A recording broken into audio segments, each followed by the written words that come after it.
Good morning class 11th। आज हम statistics के टॉपिक में डिस्कस करने जा रहे हैं that what are the features और characteristics of statistics in the plural sense, okay, और एज न्यूमेरिकल डेटा। सो जब हम न्यूमेरिकल डेटा के बारे में बात करते हैं, हम स्टैटिस्टिक्स के बारे में जब हम बात करते हैं, सो इसकी कुछ कैरेक्टरिस्टिक्स हैं। So what are these characteristics?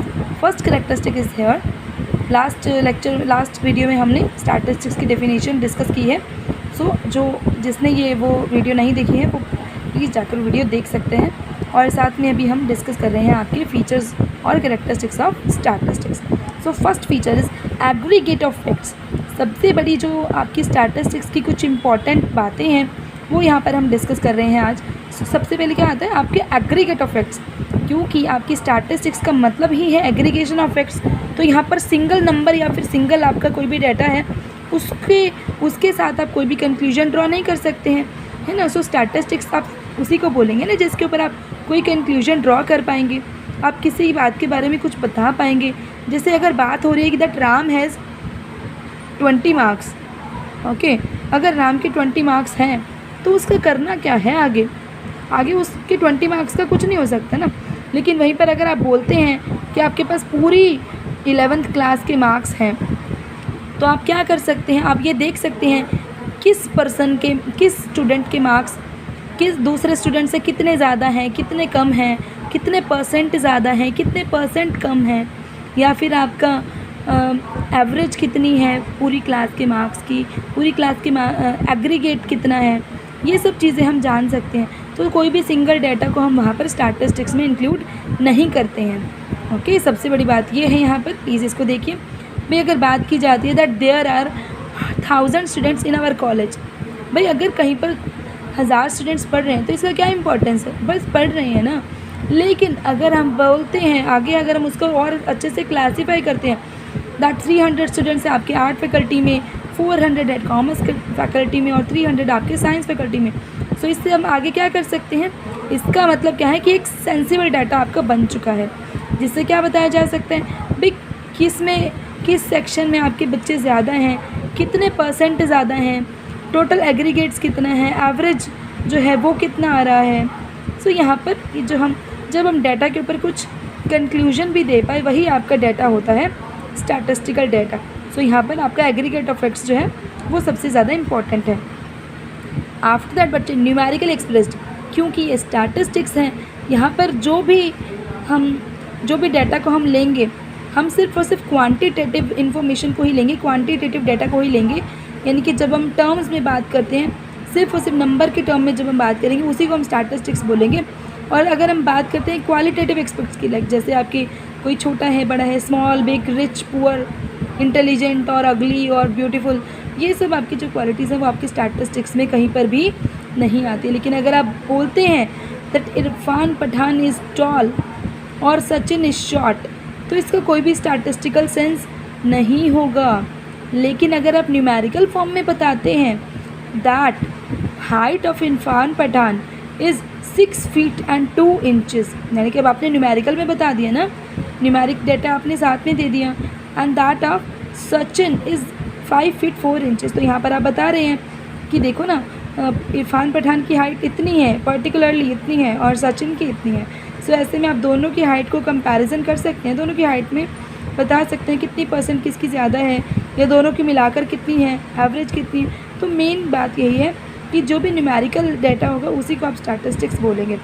After that आपका multiplicity of causes, statistics are not affected by any single factor. आप देखेंगे कि स्टैटिस्टिक्स कभी भी एक सिंगल फैक्टर की वजह से इफेक्ट नहीं होती, क्योंकि अगर सिंगल फैक्टर होता है ना बेटा, तो आप उसको कैसे मर्जी सॉल्व कर लेते हैं।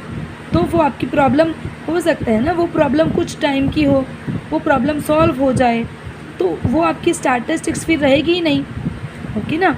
सो स्टैटिस्टिक्स कभी भी आपकी एक सिंगल फैक्टर से इफेक्ट नहीं होती, ये बहुत सारे फैक्टर से मिलजुल कर इफेक्ट होती है। जैसे आपका देखते हैं कि एग्जाम्पल है यहाँ पर एक, that 30% rise in prices may have been due to several causes. अगर आपका 30% प्राइस बढ़ जाता है तो इसके पीछे कोई एक रीज़न नहीं हो सकता, खाली इसके पीछे बहुत सारे रीज़न होते हैं जिनको, क्योंकि अगर एक रीज़न होता तो हम उसको रिमूव कर सकते थे कैसे ना कैसे और अपने स्टैटिस्टिक्स को अब सुधार लेते फिर, लेकिन ऐसा नहीं होता। यहाँ पर क्या होता है, बहुत सारे कॉजेज़ इकट्ठे होते हैं। जैसे आपका जो प्राइस है वो कैसे बढ़ा, अगर सप्लाई में आपकी रिडक्शन आ गई, या फिर आपकी डिमांड इंक्रीज़ हो गई, या फिर आपकी पावर में शॉर्टेज आ गई, राइज इन वेजेस या फिर राइज इन टैक्सेस, ये सभी आपके क्या है, आपकी मल्टीप्लिसिटी ऑफ कॉजेज़ है। भाई इतने सारे कॉजेज़ एक पर्टिकुलर प्राइस के बढ़ने के पीछे इतने सारे कॉजेज़ हैं यहाँ पर। तो सिंगल कॉज कभी भी आपकी स्टैटिस्टिक्स में आपको देखने को नहीं मिलेगा। आफ्टर दैट आपका रीजनेबल एक्यूरेसी। आप देखेंगे कि स्टैटिस्टिकल डेटा, क्योंकि अगर आप बोलते हैं कि एक पर्सन बड़ा है छोटा है, सो कितना बड़ा है और कितना छोटा है, जब तक आप ये मैटर साथ में नहीं लेंगे तब तक आपको एक्यूरेसी लेवल नहीं मिलेगा। So this accuracy depends on the purpose of investigation, its nature, size and available resources also. So आपकी जो भी एक्यूरेसी आपको जितनी चाहिए वो आपके डाटा के ऊपर ही निर्भर करती है। सो आफ्टर दैट है आपके बच्चे म्यूचुअली रिलेटेड एंड कंपेरेबल। बच्चे जहाँ आप अपने डाटा को कंपेयर कर पाते हैं, रिलेट कर पाते हैं दूसरे डाटा के साथ, उसी को आप स्टैटिस्टिक्स कहते हैं ना। अगर सिंगल डाटा है जिसको आप ना कहीं कंपेयर कर पाएंगे, ना कहीं किसी के साथ रिलेट कर पाएंगे, तो वो आपका स्टैटिस्टिक्स नहीं है। ओके, सो एग्जांपल्स हैं यहाँ पर, जैसे Ram is 40 years old, Mohan is 5 feet tall and Sohan has 60 kg of weight. तो यहाँ पर इनका कोई भी इंपॉर्टेंस नहीं है। लेकिन अगर हम इन तीनों का, ये तीनों डाटा ले लिए जाएँ कि राम की हाइट भी हो, वेट भी हो और साथ में उसका एज भी हो, सो अगर ये तीनों ही आपको वेरिएबल जो है तीनों पर्सन्स के लिए अवेलेबल हो, तो आप यहाँ पर तीनों के डाटा को कंपेयर कर सकते हैं ना, भाई किसकी एज किससे कितनी ज़्यादा है, कितनी एवरेज एज है। सो जहाँ पे हम कंपैरिजन कर पाएंगे वहीं आपकी स्टैटिस्टिक्स होगी, उसके अलावा आपकी स्टैटिस्टिक्स नहीं होगी। Pre determined objectives. स्टैटिस्टिक्स बच्चे, स्टैटिस्टिक्स का मतलब क्या है, आपके पास कोई ना कोई टास्क है करने के लिए।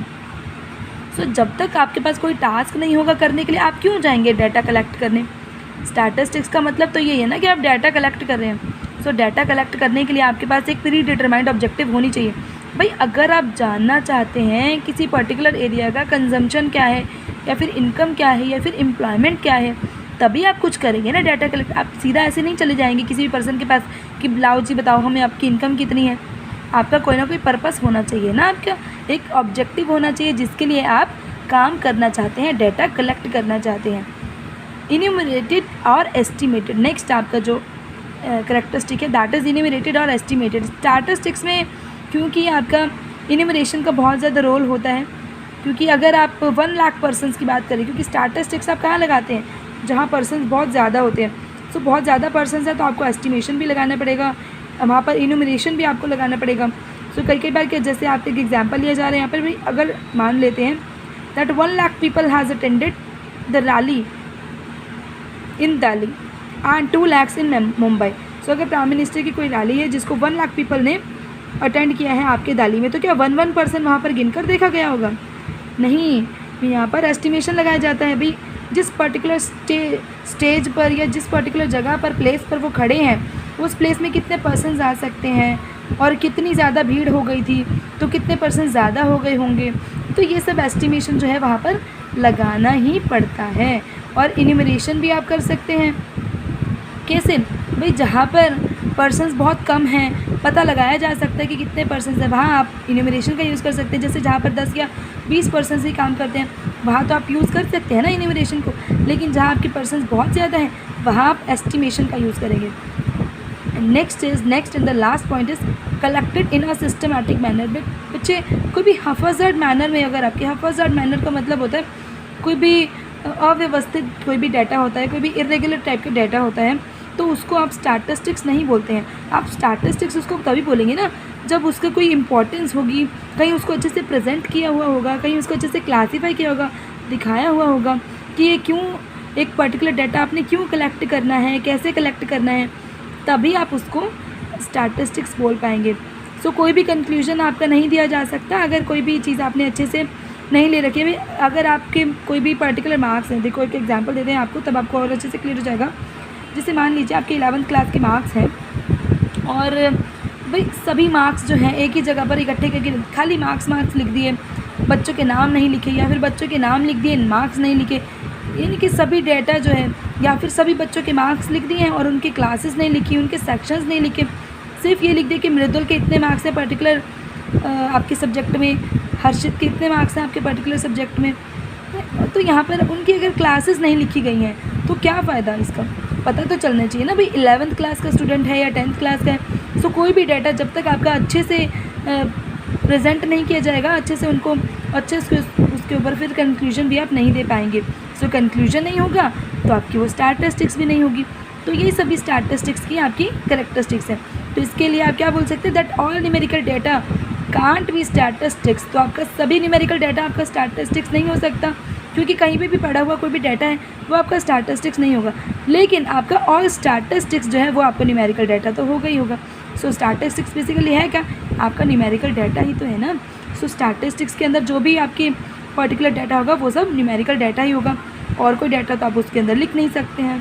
ओके स्टूडेंट्स, सो प्लीज़ आप वीडियोज़ को लास्ट तक देखा कीजिए, अच्छे से देखा कीजिए, कुछ समझ में नहीं आता प्लीज़ आप पूछ लिया कीजिए।